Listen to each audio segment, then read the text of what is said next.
Today I've got an odd one for you. It's Wavemaster Knife Dilemma Control from the Dot Hack Enemy trading card game. I've been a fan of this game since after it died, and it was fun to me because I could play the card game by buying boxes that were only $10 to $15 each. And surprisingly, what I got was one of the most fun and just unique card games ever. It plays very similarly to the Digimon TCG, albeit with some minor differences. There's 3 parts to a Dot Hack deck: PCs and their items, events, and set cards, and monsters. PCs exclusively focus on defense, and monsters are all about attacking and trying to score points. Monsters get played to a storable zone. By having them all attack together, you can effectively stack attacks and stack monster effects like you would kind of in Digimon. The goal of my deck specifically is to use PCs to slow down the opponent and get value for myself while using our monsters effects to log out the opponent's cards and enable our strategy to get enough points to sneak out a win in time, or to use our special alternate win con, Maka. The goal of any Wavemaster PC engine is to use the 2 main cards, Elk 2.0, who lets us get additional hand size for each of our healthy PCs. Since in this game you always drop the hand size, this is an absurd amount of options that we can use to outpower our opponents. It's going to come in big handy when we get to chain together our dilemmas. Tsukasa is just going to let us slow down how quickly our opponent can attack us. Once Tsukasa hits the field, an opponent has to waste 3 or 4 turns setting up monsters to even come at us. Mistral is going to make sure we can stack Destiny, which is this number in the top right here. Destiny is drawn whenever a monster attacks a PC, and it's added to both players' monsters and PCs for that attack. And this effectively ensures our opponent's going to have to think very carefully about attacking into us. Kuzu, just another hand size modifier that shares a different name from Elk. We can't control 2 Elk at one time, so we have to run Kuzu. Tsukasa, alternate type of control. It's different from regular Tsukasa, as it just bounces 1. And the star of this deck, Wiseman. Whenever we log in our PC, we get to return a card from discard to our hand.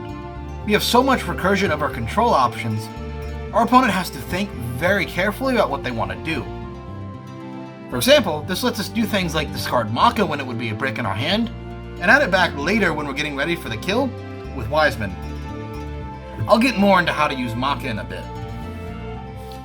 Supporting our PCs, 3-seater wand. It's got a crazy high tolerance, which will let our PC stay healthy longer. It logs out our bearer, and it's just a flat +2. So we can combo this with both Wiseman, and a unique thing is Tsukasa. See, Tsukasa cannot be logged out. So that means immediately we can play Tsukasa, equip him with Cedar Wand, and not have to log in 2 cards over 2 turns. Very powerful, very fun.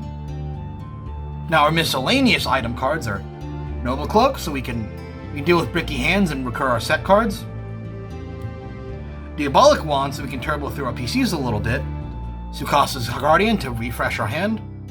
And Newt Necklace to try to deal a little bit with fish, which are this deck's main weakness. Now our hidden cards are we have a very light hidden card list, since we're just hoping not to have to get to that point. When we log in, we get to play 2 extra cards in a turn. Very powerful, very strong card. We get an additional Destiny, so we combine that with Mistral's effect.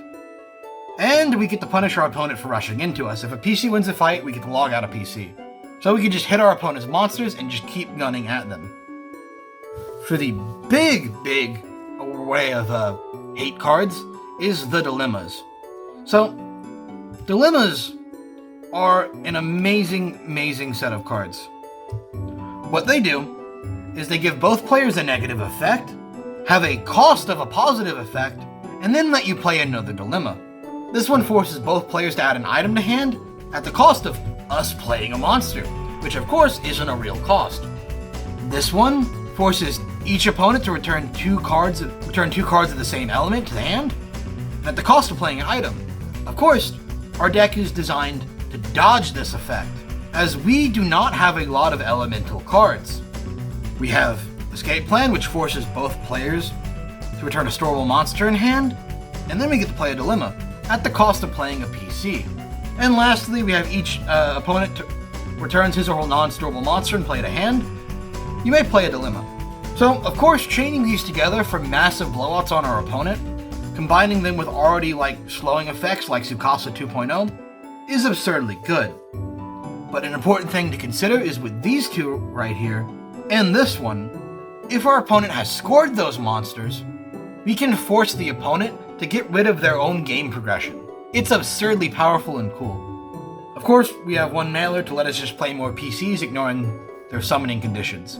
I should run more, but this is even with the card game being kind of cheap, it's still hard to get cards for this game. No, for the knife engine.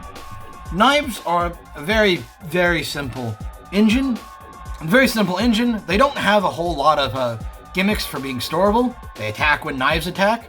But what all of them do is when they are scored, we get to log out one of our PCs to log out something else. For example, with this combos with Wiseman, when we log in a PC, we get to return a card from graveyard to hand.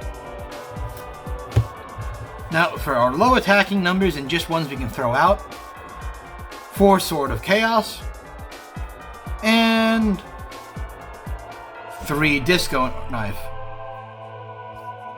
Should be a 4th Disco Knife. Note to self, find where the 4th Disco Knife went. An important thing about this deck is since we are technically a slower deck, using the first 3 turns to bum rush our opponent with a few of these knife cards to try to get a cheeky score is going to be very important. It's not the end of the world to not do this as we do with backup plans, but it is very important to do. We also have 3 Disco Curse, spot 2 of the same element. This is going to let us play hidden cards for free. Sword of Chaos really is the most important one here though. Log out your PC to log out another PC. The way logout works is each player can only log in 1 card at a time. So if our opponent goes for a big item stack on their PC, we just shut them down immediately and force them to waste a whole bunch of time putting them back together. Lambda Knight, spot 3 of the same element. Just a simple 2 of. Log out your PC to destroy an item. Now, for the 2 big boss monsters of this deck, we have the spot 5 Knives, lets us play an additional card, and Armor Shogun, who's honestly just better. Spot 3 Knives, they attack when your knife attack. He's storable, which is way better. And I can log out a PC to wound a PC. Just being able to gun down an opponent's PC is very important. The reason I'm not running more is because I do not have more of them. It is dead card games, man. They are rough to build decks for. Cheap, but rough. We have the 1 Dawn Wanderer. I should run more than this. Dawn Wanderer asks a simple question, and that is, does our opponent have a monster in hand? And if not, we get to swing this guy at him for free, scoring a cheeky 2 points. It's really just a mind game to punish our opponent for being bad, and it forces our opponent to keep cards they otherwise wouldn't in their hand. And running 2 is probably the better option here. Of course, since we are a colorless deck, we are playing 3 Seekers. These can attack when, any of our colorless cards can attack, and most of our opponents are just going to think it's just for our knives, but we have the funniest alternative win con in the game. Maka's cost is we must have exactly 1 card in our deck. To make up for this, she has 10 attack and 4 victory points. Of course, when she loses, we destroy all of our monsters and automatically lose the game. What makes Maka really work is the surprise factor, as well as a few additional ways we have to make sure our deck can handle it. So we can always use Maka and combine with our spears to swing for a good 19-22 attack. We have a few ways to make sure we can always have 1 card in our deck. An opponent will try to mess with us to force us to draw Destiny once they realize we have Maka. Of course, this is all thought about in the deck list. That is why we're running Mistral. Mistral lets us wound her to put a card from our discard on top of the deck. That way our opponent can't force us to not have the 1 card needed in deck to win with Maka.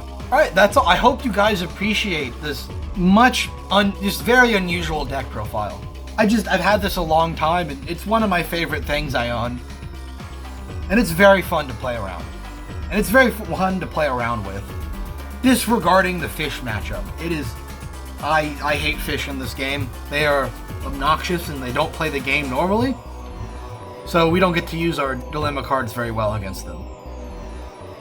Thanks everyone for watching. I really hope you guys enjoyed this, and I'll see you next time.